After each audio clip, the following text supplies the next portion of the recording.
Good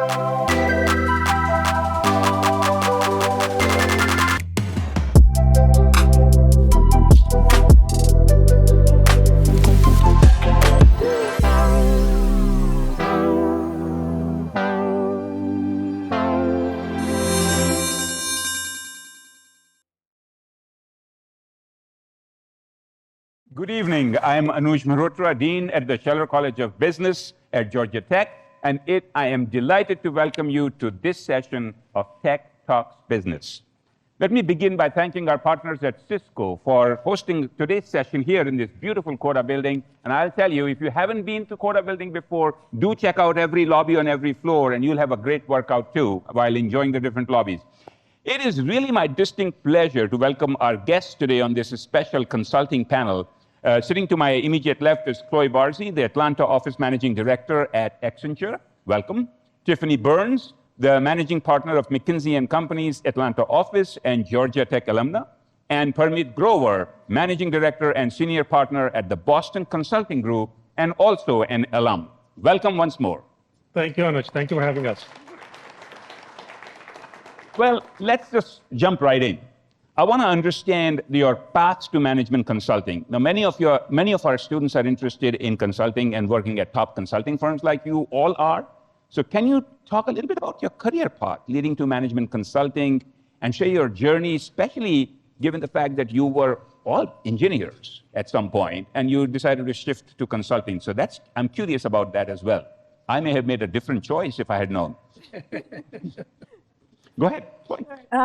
So my path was, I started out as an electrical engineer, and then I went to work for National Semiconductor.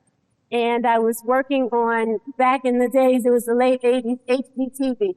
So at that time, it seemed like something that would just never come out into fruition. And so there was some consultants that came into the company and did a study, and it seemed like they were just telling us something that we already knew, kind of like, reading our watch and telling us what's going on. So I said, oh, I can do that. So I went and researched the business schools that consulting companies hire from. And so I went to one of those business schools and then thus started my career in consulting. I will say, though, that once I got into consulting, I realized that it really is complex, taking complex ideas and distilling them down to simple themes, as well as just being able to implement something. It's not as easy as it looks on the other side. So I learned a lot about the complexity of consulting. So maybe it's a good idea that I did not go into consulting. Go ahead, Tiffany, how about you? Well, I would say my journey was a little bit less intentional. I was at Georgia Tech and I was ISYE and I graduated. And, my parents' path for me was to go to law school and become an attorney. And my grandmother talked about being in the courtroom and making arguments and how proud she would be. And so I went to graduate school and I did law and business. So when I got to law school, I realized, I don't think when you're forcing yourself to do your reading and it's the last minute and it's like 1 o'clock in the morning, you're just not excited. I realized that it probably wasn't going to be the right path. And so guess what consulting was? An escape from what I thought I was going to do. And so I learned more about the consulting companies. McKinsey does a lot of interviewing, as I know all the firms do, for non-traditional paths. And so I ended up entering after not wanting to be an attorney. Well, mine was some combination of the two of you. So I actually didn't know what I wanted to do. So I got a PhD.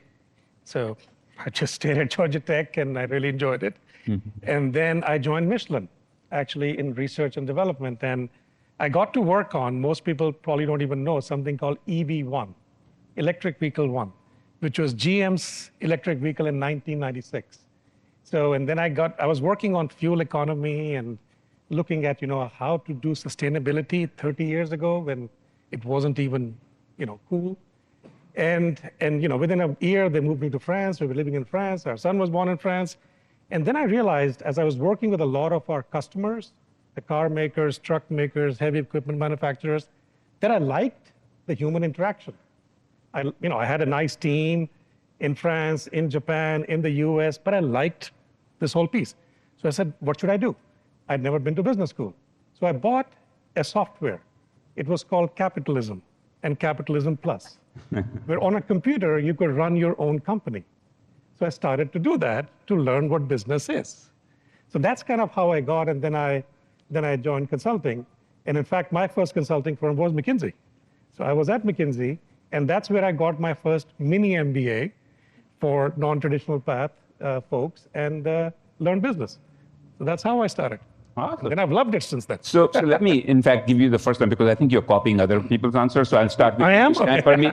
So tell us a little bit. Now you're starting all this, and now you are leading the Atlanta office, and you are doing all. You are all are in great positions. So tell us a little bit about your own role as well as the overview of the Atlanta office. So my role, interesting question. So in simple terms, I lead some of our largest relationships globally. So I don't only work in Atlanta. My clients, and I love cars. I've loved cars ever since I was a kid. So I've served some of the largest automakers, cars, trucks, others over time, and I serve them globally. So I'm based in Atlanta, but I serve them globally. I used to lead marketing and sales globally as well, but now I've kind of stepped back. So I do only two things: lead big clients and develop the next generation. So that's all I do, and I love it. Great. So same question for you, Tiffany. Sure. So one of the things that I didn't know before I went into consulting and sort of made my way through is that in consulting, most of the people serve clients, and then they may have another role that's also something that they do in the organization, but they're like major, if you use that analogy, is serving clients, and then they have some other side things that they're being asked to do. And so my major is like for me serving clients, and I do a lot in the consumer space, but I also do some broader like transformation programs where we go in and we say, hey, the business needs to go from A to Z, and we're going to do all the things together to get there. But then my kind of minor is helping to lead the Atlanta office for McKinsey. And so, we have about 1,000 plus, I see, a couple of colleagues here, but in our office here in Atlanta. And so it's all the things around that community and making sure that people are having a good experience, and we're supporting each other and apprenticing each other and developing each other. So that's sort of the minor that I spend time on. And I would say, look, I get energy out of both of them, but it always is a process of trying to manage the different hats that you wear.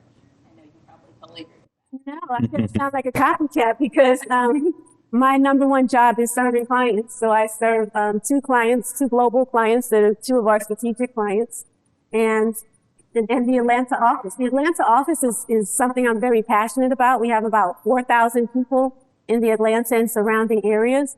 And then, and really what we're all responsible for is client engagement, people engagement of our people, and community, and making a difference and an impact in the community. And so I get really excited about the ability to make an impact for our clients, for our people, and in the community. And I also oversee the offices in the South region as well. So great. So Chloe, let me stick with you. I know you work in supply chain and technology, which is also my field. And I would love to hear from you what changes you are seeing in the field. What changes, especially after post-COVID, what changes have you seen from that perspective? With the new technology coming in, how is supply chain changing, so to speak? And as well as CEOs come to you for advice for something like this. So what are you advising the CEOs in terms of building their new supply chain strategy? So, just to take a step back, right? Gen AI is changing every industry, every company. And so most organizations, when I have conversations, are really rethinking how do we leverage Gen AI? And so supply chain would be one of those areas, but it's really taking a step back. And what I'm seeing a lot of companies do, and I'm sure you both have seen this as well, is they're still piloting a lot in silos. And really, the goal is to really look across functions, right? Even within a function, across all processes, to get out of the silos, to really think about how Gen AI will transform their business. And so there are lots of use cases that we think about for Gen AI, but it's really first unlocking the value, really figuring out where's the business value across the silos that we usually see in the business, and breaking down those parts. Awesome. So Tiffany, you work in retailing. I would love for you to take us to the store of the future. What will it look like?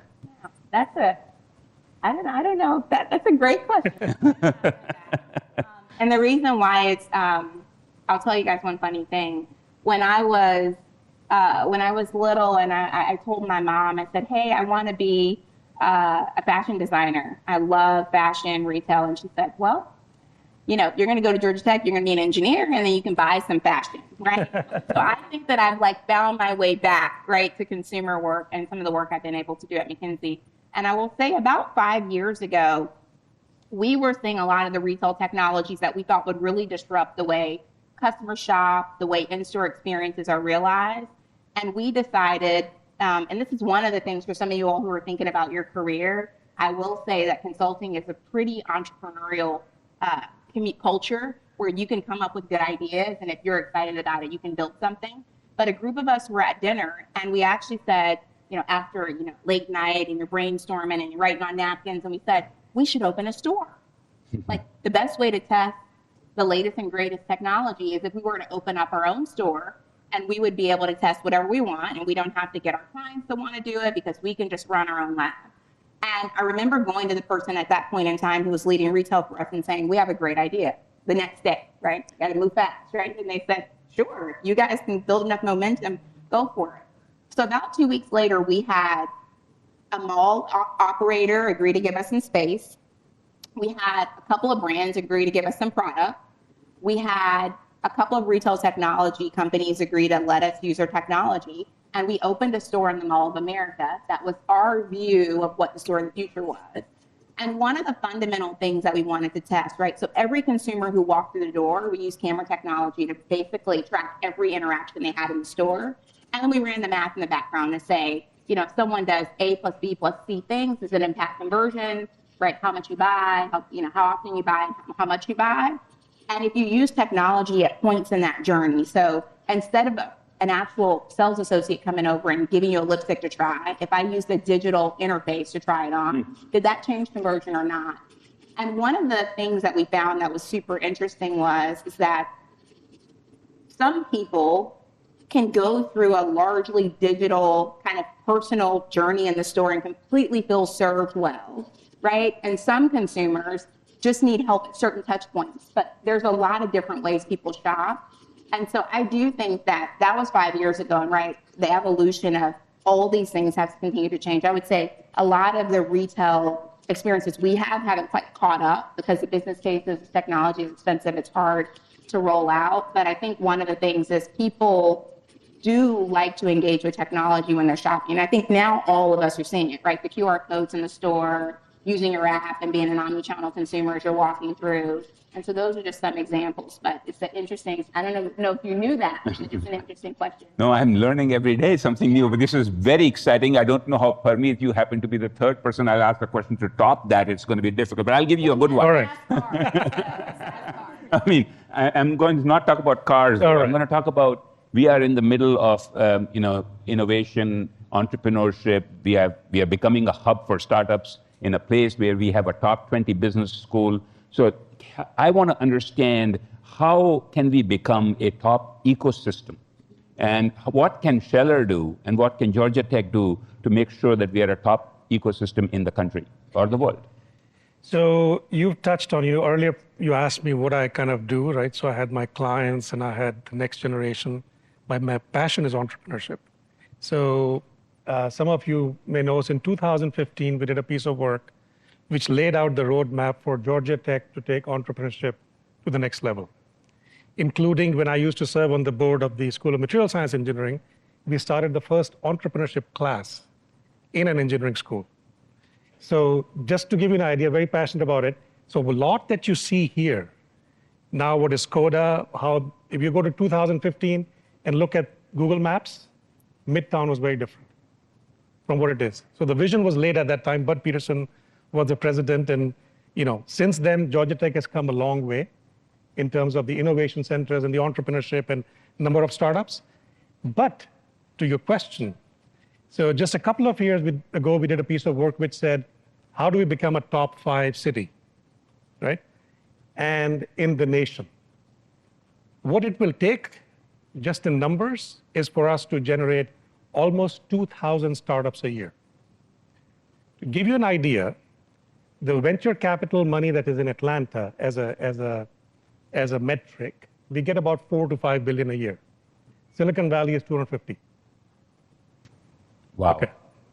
Seattle, which is number 5 today, is in the 30 to 40 billion range. We are still top 10, but we're the bottom of top 10.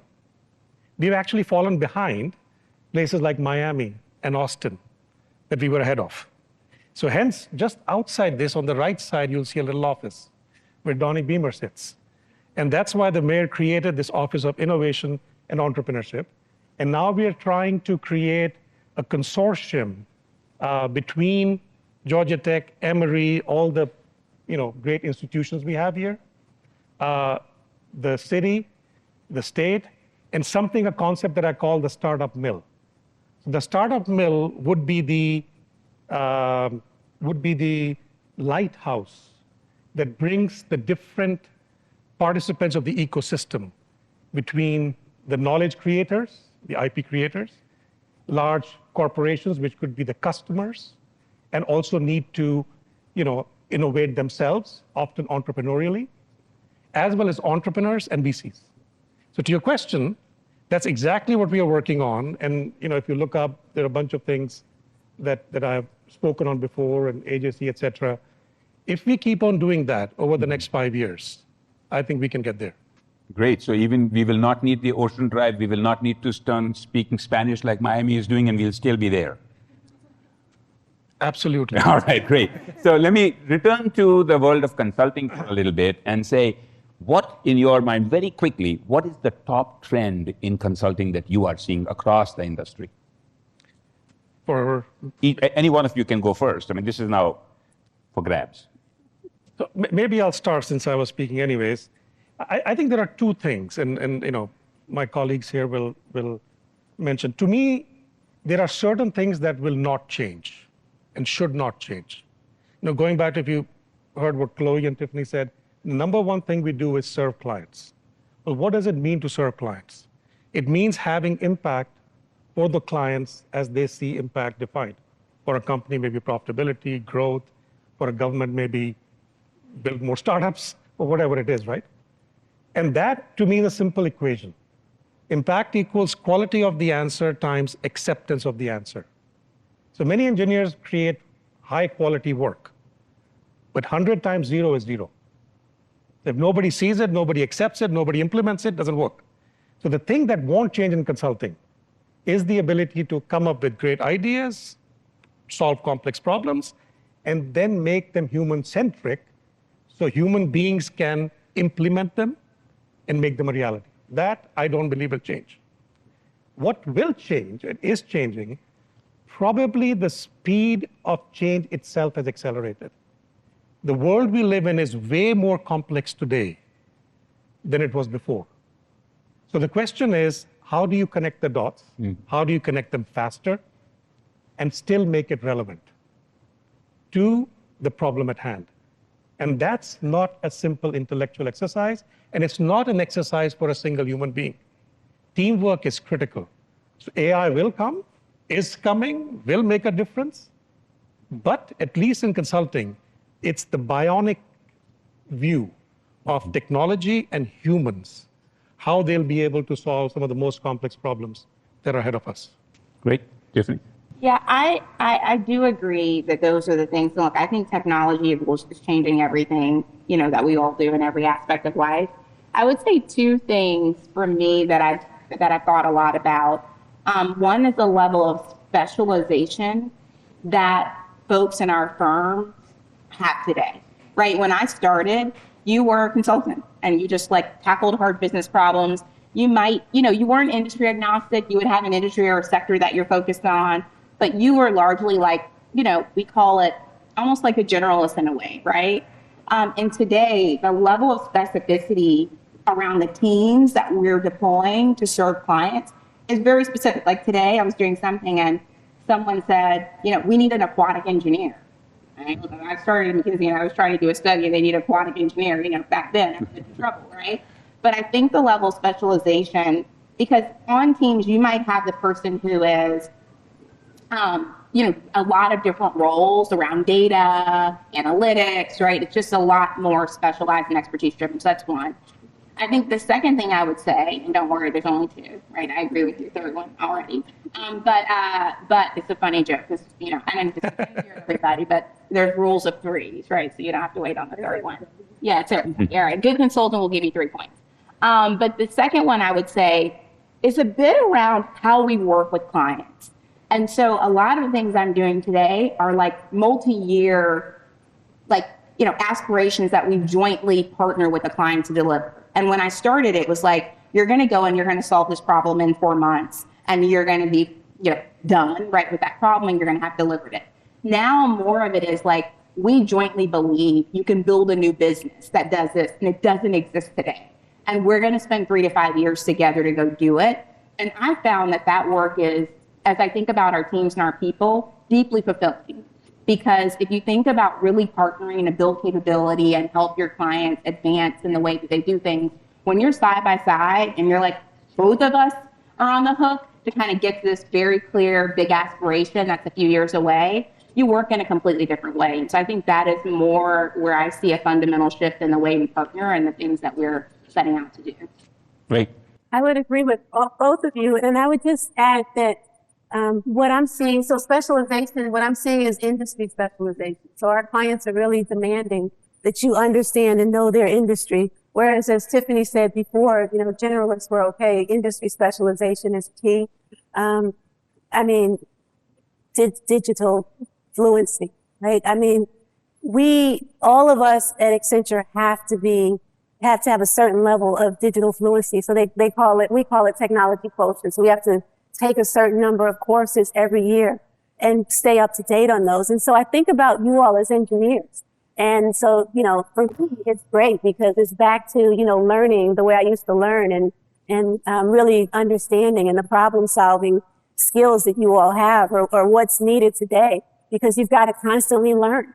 And so for us as consultants, we've got to constantly learn. It's always about continuing to learn because clients are continuing to need to reinvent. And so as clients reinvent, we've got to continue to stay on top of things and continue to be up to speed. So I would just add that in addition to the other two areas. Great. So, Chloe, you mentioned that you constantly are required to take technology courses every year. I have a great business school in mind, which does a great executive education. If you want to know, I can give you the name of it later on. I love that. So Parmeet, you mentioned this, and others have also mentioned this. We are going in the direction of really very volatile times in terms of how fast change is occurring, and it is, in fact, increasingly complicated with technology. And in that unprecedented time, there is no playbook for leading, from what I understand. So I would love for you to tell what are the qualities of a leader that is emerging in being able to guide us through these changes that are taking place. And I ask it also from my perspective as a dean, to be in a position to say, what can we be doing to really create that mindset of a leader in our student body, so that when those unprecedented times, which are just increasingly complicated, they are in a position to lead. So perhaps this time we'll start with you, Chloe. Sure. One of the things that I'm seeing is collaborative leadership, right? So back when the pandemic came, we were learning how to collaborate across countries, so for consultants, we usually do that, but what I'm seeing is many companies are starting to need to collaborate more. Referent leadership. So really the ability to influence. What I'm seeing is it's not about the hierarchy anymore, but it's really about being able to, together in teams, collaborate and come up with new solutions. So that ability to work together, which again, you learn it at a school like Tech, is a very important skill. Those are two key skills. And if I were to add a third one, it's really, again, the ability to do continuous learning, because that's something that's important. Great. Yeah, I would say resilience, and maybe, I'm a little bit of, resilient leaders are good leaders, but I think when you're chartering uncharted terrain and you don't know what tomorrow, right? If you think about when we spend time with CEOs, they say, I have so many things on my mind: currency, geopolitics, labor issues, there's just a lot going on. And, you could do, we're all structured thinkers, and you could do your scenario analysis and say, if this happened and this happened, but at some point, there's so many different possible outcomes that, being a leader that when something doesn't go well, how do you get up the next day and say, I'm going to go at it again, right? And, the higher performing you are, the less you like to fail, the harder it is to recover from failure, is what I find, right? Like, you would think if you're higher performing, you're like, it's okay, I know I'm great, so like, I'm going to try it again. But actually, high performing people take the hits very difficult. And so how you think about, coaching your own mindset as a leader so you can be resilient and kind of deal with those things and move on. And then the other thing I would say is agility. And so, people were doing, I think COVID showed people they could be a lot more agile than what they thought they could, right? Because like operations changed overnight, right? You were coming in the office and then you were working from home. You were able to, to have a supply chain that was able to fulfill a certain amount of things. I had a retail client that literally during COVID, their volume went up so high that their distribution facilities could not, basically handle the amount of volume they had. And we were thinking like, what can we do? How can, you don't want to miss sales, right? You're in retail, you want to get every single one, especially coming through their e-com site. And we said, well, what if you took one of your stores that you're not using, that's over space, and you converted it into mini DCs? What would it take? But like COVID caused people to solve problems in a way that was different. They had a sense of urgency, right? And I think being able to take those lessons and say, how do we do that now as the way that we work? Not needing something like COVID to be the impetus for it, but just as an ongoing way. But I don't know, Parmeet. No, I think these are excellent points. Fully agree with Chloe, what you said, and Tiffany, what you said. Maybe I'll add 2 or 3 things to it. Has to be 3, right? Okay, I'll make sure it's 3. They're like, no. Absolutely 3. I would have in the past said competence for a leader. You got to have some basic, deep competence. Now I think it's not just the competence, it's certain kinds of skills, at top of which is the ability to learn and relearn and unlearn so that you can adapt yourself given the amount of change. It's no coincidence you have 3 engineers who are not doing engineering anymore. It's something to think about. Engineering, by the way, my view, and maybe it's an old-fashioned view, I don't think so, is one of the most foundational ways to train the mind to be able to solve complex problems in a resilient manner, because that's why they say you get out of Georgia Tech, you don't graduate. Right? So that resilience combined with... I'm not sure I'll go in that direction, but yes. So that I think is the first one. The second one, I think it's more and more important for leaders, is purpose. A very clear purpose. Purpose is that overarching set, like values. My father is a physicist, and he's 85 years old, and he's done a lot of work in physics and computer science. And the other day I was talking to him, I said, what are you writing about now? He said, I'm writing about the science behind values and why values matter in leadership, in happiness, etc. So I think that is a very, very softer skill, but a critical one to lead the kind of unprecedented change we are talking about. And the third one I'll say is a sense of humility and service. I think it's very important. It goes to collaboration, but I think a leader who is humble won't get full of themselves, won't have as many blind spots. They'll be able to learn and grow, and a sense of service links back to purpose. And that gives the energy through some of the most difficult times. So I think leadership is changing. And so the idea of the swashbuckling cowboy CEO who made $500 million and that's okay. I don't see that as the same kind of leadership that we need going forward. And luckily we have more and more, which by the way, now I have a question for you, Anuj. Sure. What are you doing? Be the one asking questions. No, that's all right. It's a panel, it's a dialogue. It's a dialogue, right? All right, Parmeet, put me on the spot here. So what is Scheller doing to think about the new model of leadership? Because we have a bunch of engineers, left-brained, very smart. How are we bringing the EQ in addition to the IQ to develop the next generation? It's actually an excellent question. And by the way, it is not a planted question. He did not say that he'll be asking a question. I did not. That's true. That's for a fact. But really, what we are looking at Scheller is, I completely buy into the idea about, you stated it even better. but you really talked about learning how to learn. Yeah. I think if I were to be, if a student asked me today, what should I graduate with? I say that's one skill set that you need to graduate with, learning how to learn.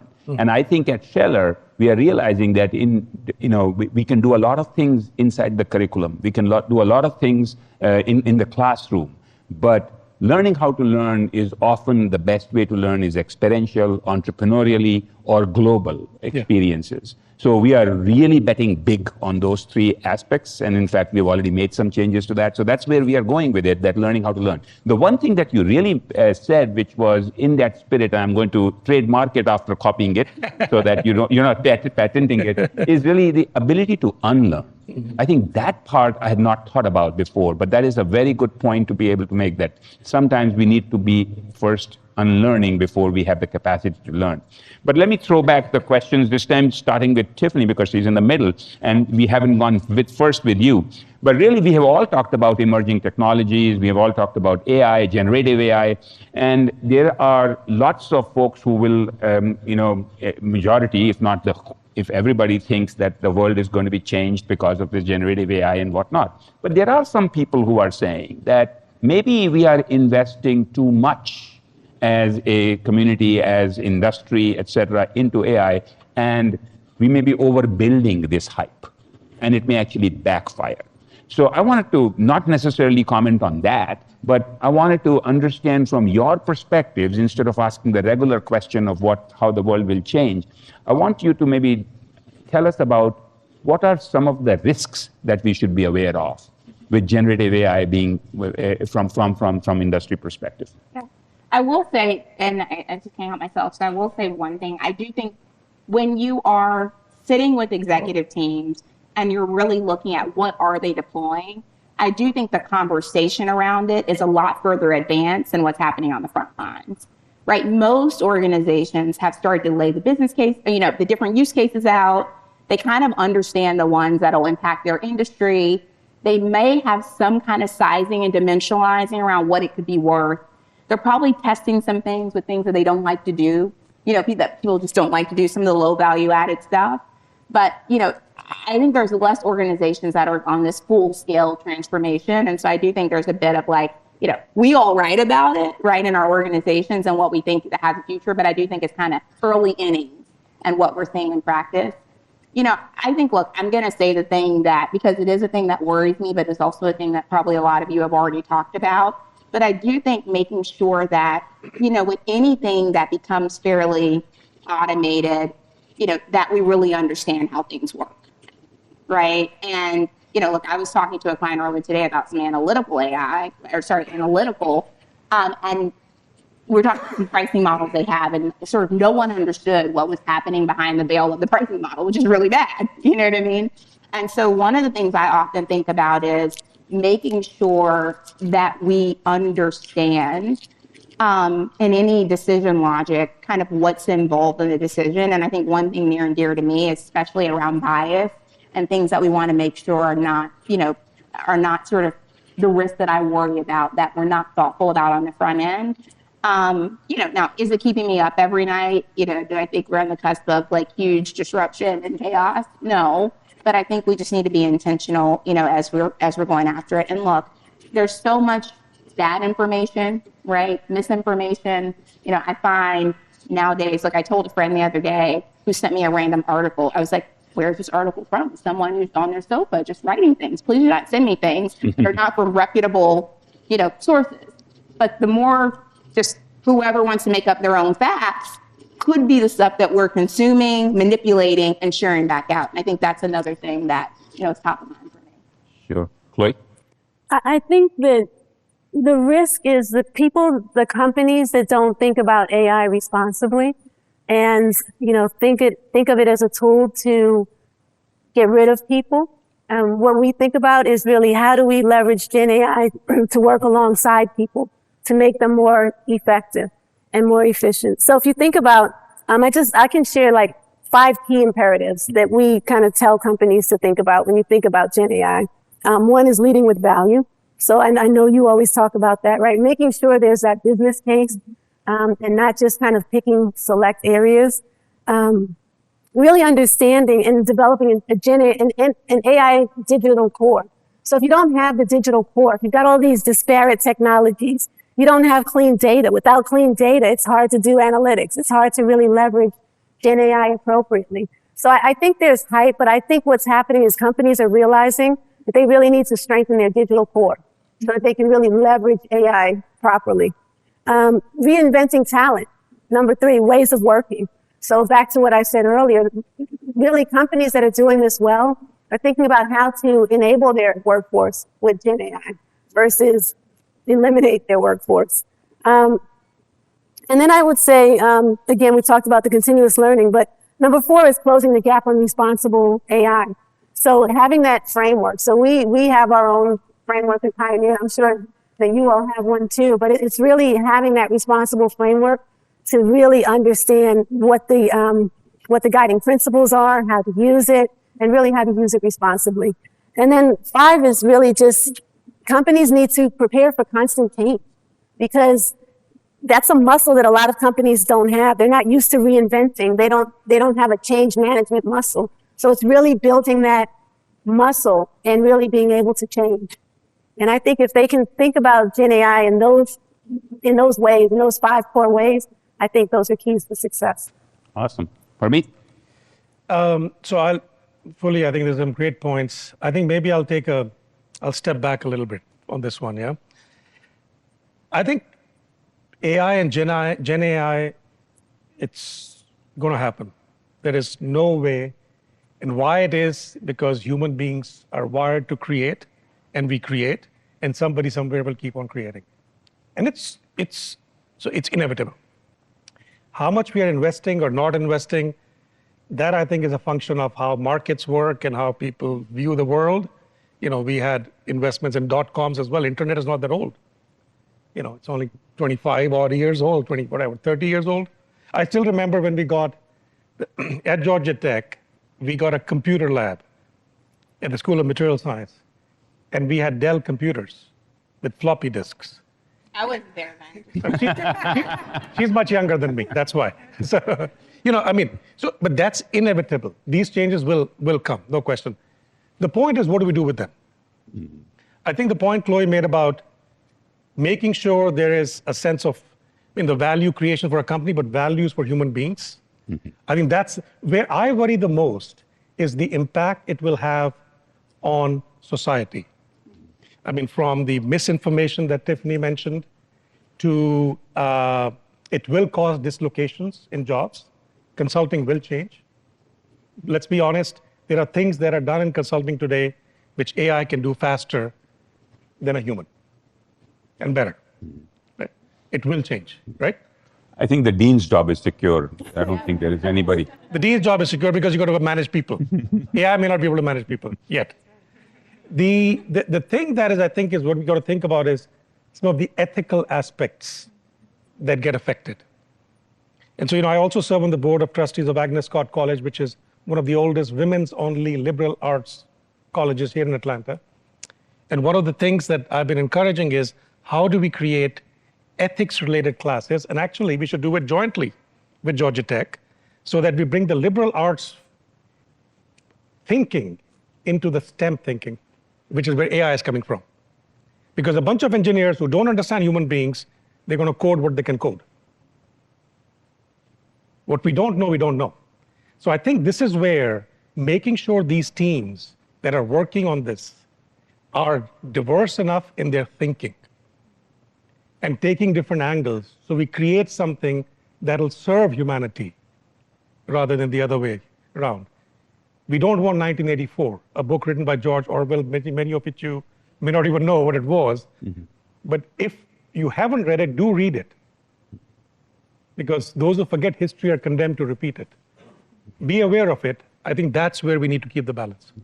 So I'm going to open it up for questions. And at this point, if you have a few questions, please raise your hand. We might be able to take a few questions with the time remaining. There's a hand right here. I saw the first hand. Please do. Is there a mic? Yes. Or do they need to come to that? Yes, come to that. You can't hand over the mic? Maybe we can. Easier. Mic check. Oop, there we go. Hi, good afternoon. First, I'd like to say thank you so much to our panel for being here today and sharing all your experiences with us. My name is Shay. I'm a first-year full-time student here at Scheller. And as a student also coming in from a non-traditional, non-tech, or non-traditional, non-business background, my question was, did you encounter any particular situations or have any experiences that were especially challenging because you didn't have that consulting background? And how did you overcome those? Well, I guess maybe I'll start since I started my career in R&D, like I said, and I came into consulting. I don't have any background. I didn't go to business school. So I don't have a business degree. I just am an engineer. I remember my first. It's never too late, by the way. We still have some executive MBA degrees. I think I'll just do with the honorary one whenever you have time. So, He opened the door, right? Hey. So, but anyways, I mean, to your question, I mean, I think this is where the piece of how I navigated it myself. Remember I said I bought a software called Capitalism, how to run my own company. That was my way of learning, right? Then I had to unlearn. The thing I had to unlearn the most, see, as an engineer, you're taught the scientific method. Collect all the data, it'll give you an answer. As a business person, you got to go the other way around. What could be the answer? How do I prove or disprove it? So I had to unlearn what I had learned, then I had to relearn that. Trust me, the first few months were pretty painful. But that's where resilience comes in. Because I loved the problem solving so much, I just enjoyed it. It was okay. But that's coming from a completely non-business background, how I did it. And then, this whole learning from colleagues was amazing. I still remember somebody said, hey, do you know what NPV is? I said, no. They said, let me tell you what NPV is. This is like my day 3. And I learned from them. It kind of works out. But the key is you. That's where the key lies. Great. By the way, what is MTV? New product vectors. All right. And there's one question right here, the gentleman sitting. Good afternoon. I'm Robert. I am a potential executive MBA student here at Georgia Tech. I have many years of professional business experience as a contract officer in the military, being assigned to the Small Business Administration. I have a question for you, Parmeet. One of my many certifications is in modeling and simulation. How do you think that with the current issue, work stoppage, the ILA, how would you think that would impact the distribution supply chain? Also, what things artificial intelligence could use to advance the distribution systems that we have? Second question I have for you is, Tiffany, how much do you leverage your consulting to developing strategic partnerships with various entities, small business entities like the Minority Supply Development Council? And do you also provide mentor-protege arrangements and joint ventures for small startups potentially? Thank you. All right, I'll start, but I think since Chloe is even deeper than me in supply chain, I'll let her add to whatever I say. Look, I mean, AI, in the simplest of ways, the way I have seen it work and work well, when one can take complex and large data sets and get to the insights faster. So let's take a very concrete example. Like I said, I love cars. After COVID, one of the biggest crises that happened, which is why car prices went through the roof, there weren't enough semiconductors.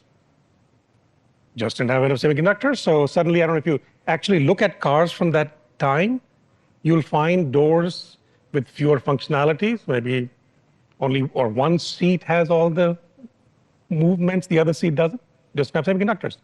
At that time, actually, we started to do something on AI, but we didn't have enough depth of knowledge. But one of the things looking back if we had built AI models that could help predictively understand where the supply disruption is going to come from, for example, because a COVID outbreak in Malaysia in the plant of a semiconductor manufacturer can lead to semiconductor shortages, you can figure out which cars you can't make, or how do you make them differently. So I think there is a big piece there that it can really help with supply chains. Yeah. The only thing I'd add is visibility, right? So that's the number one thing in supply chain. You want to have visibility. And so as you think about linking the different, right now, so many companies have different technologies that they're leveraging, and they don't really have that end-to-end visibility. And so really just creating that ability to have visibility, and as you said, predictive analytics to be able to understand, when you might be short on supply.